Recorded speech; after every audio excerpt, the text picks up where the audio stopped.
Hey Chin Panthers, Mrs. Moon here coming to you from my studio at home.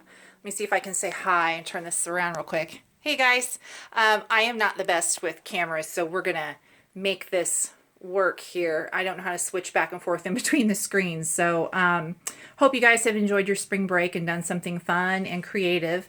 This is my studio where I create, and I've done some painting while we've been off, and this llama is my newest thing that I've tried out. I want to paint this with fourth and fifth graders as soon as we can, but I thought it might be fun for me to go ahead and show all of you kindergarten through fifth graders how you can draw this llama and add some color to it using different kinds of mediums that you might have more available to you at home.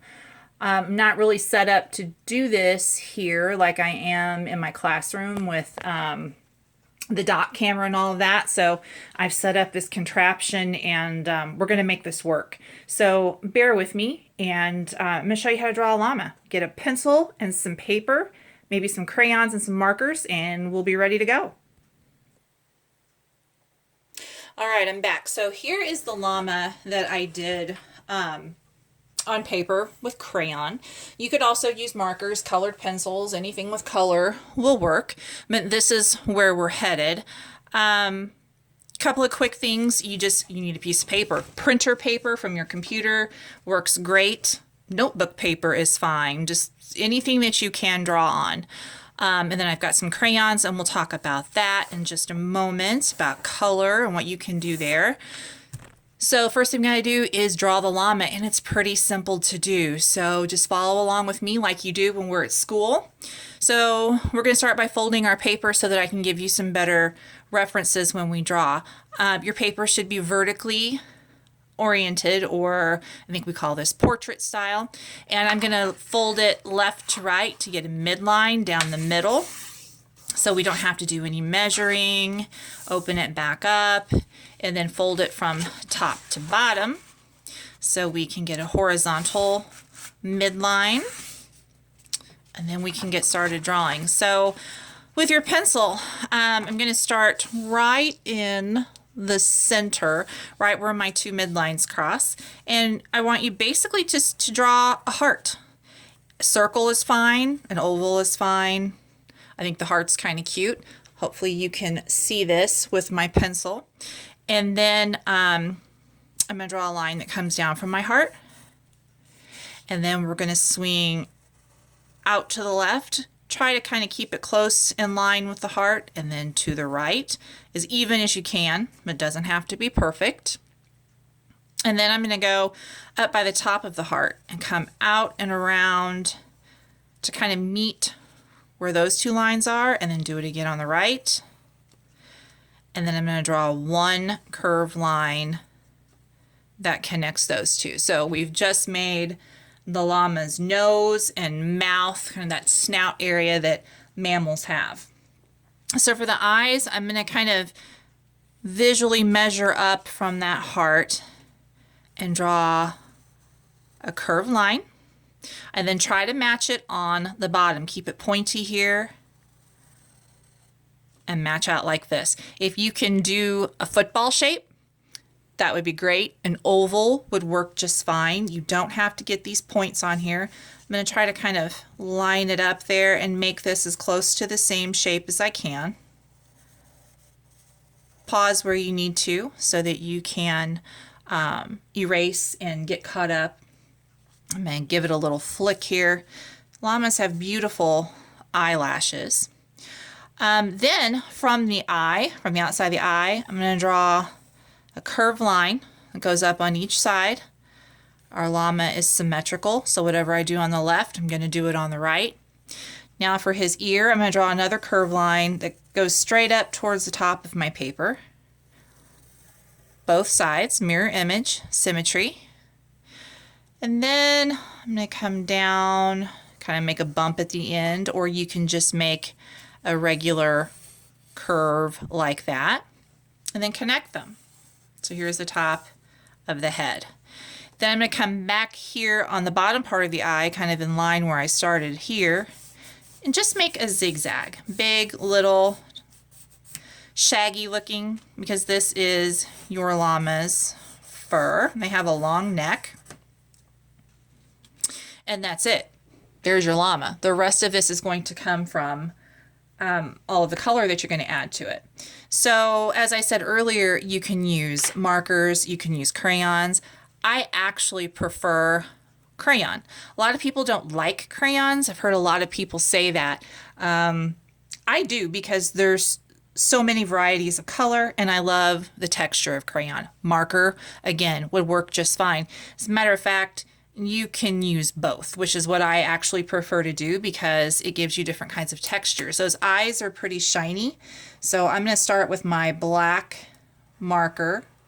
Again, you can use crayons. And I'm going to put a little tiny circle up here in the eye. I like to work symmetrically, so I'm going to do that over here as well so that I don't forget. Then I'm going to black in the eye. So that little circle part, what is that? That's right, it's the highlight or the shiny part of the eye. That will keep him looking a little more realistic and a little less spooky. When you just do a solid black eye like that, they kind of get a little spooky. Also, the nose. And you can add a little shine over here. It's a little harder to do with a marker and that area, but I'm gonna try there. Just leave that little part white because the nose is shiny also.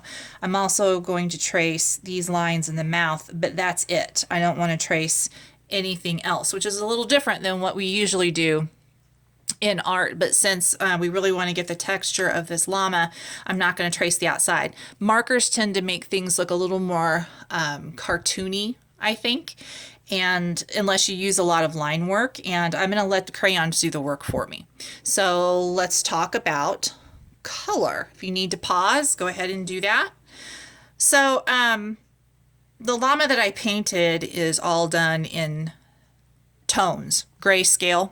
I only use black and white, but I really enjoy creating animals that are a different color than what they would normally be. If you think about my classroom, I have a purple camel in there, and I'm going to try something like that here with this guy. So for example, with this llama, I used 4 different colors of crayons that are tints and shades of one another. So I used these. So kind of a toned pink. It has a little bit of gray in it. And oops, I'm showing you the wrong ones. Sorry, I'll show you those in just a minute. How about these? These are the ones that I used. A really light dusty pink, a pink that was a little darker, and then almost like a purplish pink that's a medium tone, and then a darker red violet. So these are what I used for this one. But as I was showing you a moment ago, you could most certainly use one that is just pink. I think this is called Wild Strawberry. Regular red, and then a brick red. And then, yes, I have my crayons organized according to colors because that's who I am. I could do a range of oranges, greens, blues, violets, whatever color you want. Just try to stick to tints and shades, lights and darks of one color. So today, I think I will use some blues because that's what I'm feeling like. So I'm going to pull out some lighter colored blues, some darker blues. I think I'm going to get in maybe this one. I need one more. This is kind of a blue-green, but that'll work because it does have some blue in it. So you start with your lightest color. And actually, before I do that, let's use a black for the ear. And I am using crayon for this because I want it to be kind of the same texture as the rest of the llama. And just kind of draw in some triangles and color them in. You can always go back in and darken them later, but I need to know where they are. So then what you're going to do is take your lightest color crayon and just color. Just pretend like you gave yourself a nice outline for a coloring page here and color it in completely. Try to color in one direction and make sure it's all filled in really nicely. I'll come back in a minute when this is done and give you a moment to color yours. Okay, I'm back, and mine is filled in blue. I should have told you prior not to color this area. If you did, it's okay because you used your lightest shade, and we can definitely fix that with some layering, not a problem. So the next thing I want to do of all of my colors, I want to choose the next lightest one, which in this case is like this kind of a bluish green color. And now you're going to start adding the texture of the llama. Think about how you can press hard and soft. If you press hard, it makes it look darker. If you press more lightly, it's going to make the color look a little lighter. And you can trace your zigzags at this point if you would like to. And I'm really just working here under the nose. Make some long, some short. It's okay to overlap them. Try not to scribble, but create more of a wavy line.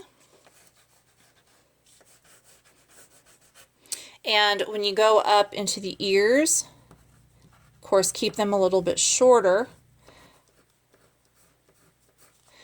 Maybe more curvy than wavy on these. Really get them in there around the ear. At first it doesn't look like much, but when you start your layering, your llama is really going to come to life. Up here on the head, they're very furry. Have your parents help you Google some pictures of llamas. There are some super silly, really fun pictures of llamas, but they all have this shaggy hair. Sometimes it gets down in their eyes. So I'm just drawing some lines up here to make like a tuft of hair on the top of the head. It's messy. You don't have to worry about being super careful. Have a couple pieces that hang down, some short, some long. And then I'm going to kind of put a little bit of fur around the eyes, almost like eyelashes. Usually the fur around the eyes is much shorter on a mammal than it is anywhere else on its body. And I'm going to draw a couple of lines here to show where the nose is coming up. Okay, so then the next step is to use your next darkest color. So for me, they both kind of look the same, don't they? This one's called Pacific Blue. This one is called Indigo. So this one has a little more purple in it. I don't know that that's a good decision. I think I'm going to put that back and go with this kind of blue. It's called Cornflower, and I just know from experience that it's going to look a little lighter. If you're not sure what you want, test them on the back of your paper to make sure that you're going to be happy with those colors. I think these will work out better. So now I'm going to use this Cornflower, and I'm just going to do the same thing. I'm going to keep layering these wavy lines. Be patient. I know it looks like I'm doing this really quickly, and I guess I am, but really think about where you're putting the lines and overlap them so that the texture of the crayons kind of look like they're starting to blend together. And then I'm going to come in here and add a little bit to that nose area, under the eye, go over those eyelashes again, and then get in here again with all this crazy tuft of hair on top. And don't forget to go back over the ears. So this is a lot of repeating what you've already done. But instead of tracing, you're just overlapping your lines to create that furry texture. And then my last one is that darkest blue, this is called Pacific Blue. And it is a little darker than regular blue. Notice I did not use just a primary blue crayon. You don't always have to. All right, now you're starting to see some depth because we're using a color that is a little more of a shade. It's darker. And then again, I think I'm going to go back here by the nose, maybe go around its muzzle just a little bit. And the eye, the eyelashes. And then again, now I'm going to have to start pressing pretty hard to get in to this up here so that it's noticeable. And then again on the ears.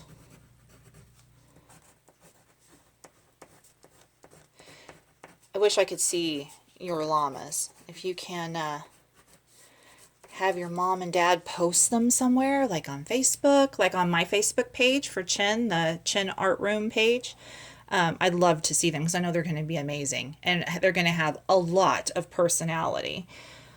And then last but not least, this muzzle. If you've already colored it when you were coloring your lightest tint, you should be fine. You can still take your gray and just go on top of whatever you did. Color the whole thing with your gray first. If you don't have gray, you can just use your black and just very lightly press so that your black looks soft. And then down here, I would use my black anyway to make it a little darker, because this part of the mouth would probably have a little more shadow from where this is casting. And then maybe go back over it with my gray a little more. And then over here, if I was just using gray, then I would just press harder to make it look maybe a little darker towards the bottom, a little lighter on top, to show where the light is hitting. And just a plain old gray area would be just fine too. Kindergarten, first grade, we haven't talked a whole lot about shading and using tints and shades. Second graders, a little bit. You guys probably have some idea. I hope this isn't showing up on my screen, what I'm seeing right here. Okay, so there's my llama. You can give it a background if you'd like to, maybe the side of a crayon, so that you can just kind of get a different texture. Have fun with it. Give him a name. I hope you like drawing your llama. I will be back soon with a different tutorial. You guys have fun and take care of each other. Bye, Chin Panthers.